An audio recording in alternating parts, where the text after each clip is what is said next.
అందరికీ నమస్కారం.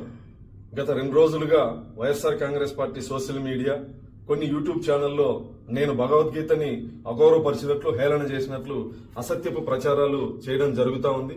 నేను ఎక్కడా కూడా భగవద్గీతని గాని ఇతర మత గ్రంథాలను గాని కించపరిచే వ్యాఖ్యలు చేయలేదు. కేవలం డాక్టర్ బాబాసాహెబ్ అంబేద్కర్ గొప్పతనం, భారత రాజ్యాంగం యొక్క గొప్పతనాన్ని చెప్పే ప్రయత్నం చేశాను. భగవద్గీత, ఖురాన్, బైబిల్ వల్ల మా జీవన ప్రమాణాలు మెరుగుపడలేదు, కేవలం రాజ్యాంగం వల్ల దళితుల జీవితాల్లో మెరుగుపరిచాయని చెప్పి చెప్పడం జరిగింది తప్ప నేను ఎక్కడా భగవద్గీతను కించపరిచే వ్యాఖ్యలు నేను చేయలేదు.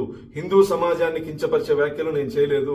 కేవలం ఆంధ్రప్రదేశ్ లో ప్రస్తుత పరిస్థితులు, తుఫాను ప్రభావిత ప్రాంతాల్లో గౌరవ ముఖ్యమంత్రి గారు చేస్తున్నటువంటి కార్యక్రమాలు, ప్రజలు హర్షం చేస్తున్నటువంటి పరిస్థితుల్లో కేవలం డైవర్షన్ కుట్రలో భాగంగా YSR Congress party social media చేస్తున్నటువంటి అసత్యపు ప్రచారం. నేను హిందువుని, దళితుణ్ణి.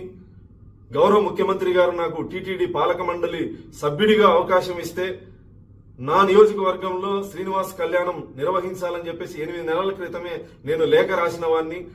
గౌరవ ముఖ్యమంత్రి గారు 5,000 గుళ్ళు నిర్మాణం చేయాలి అని చెప్పేసి టీటీడీని ఆదేశిస్తే ఎక్కువ శాతం దళితవాడల్లో ఈ దేవాలయాలు నిర్మించాలని చెప్పేసి నేను టీటీడీకి విజ్ఞప్తి చేసినటువంటి వాడిని. కేవలం కొంత సోషల్ మీడియాలో వైఎస్ఆర్ కాంగ్రెస్ పార్టీ పనిగట్టుకుని నేను క్రైస్తవుని అసత్యపు ప్రచారం చేస్తా ఉంది. నేను ఈ సందర్భంగా వైఎస్ఆర్ కాంగ్రెస్ పార్టి నాయకులకి సవాల్ విసురుతాను.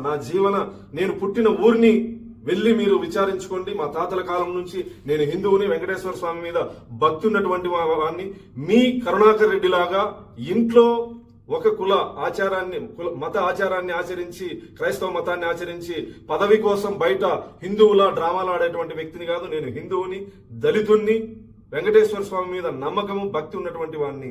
దయచేసి నా హిందూ సమాజం వైఎస్ఆర్ కాంగ్రెస్ పార్టీ చేసేటువంటి కుట్రలో భాగస్వామ్యం కావద్దని చెప్పేసి ఈ సందర్భంగా విజ్ఞప్తి చేస్తూ, భగవద్గీతను నేను కించపరిచానని మీ మనోభావాలు దెబ్బతింటే నేను ఒక హిందూ సోదరుడిగా నేను మిమ్మల్ని క్షమాపణ అడుగుతాను.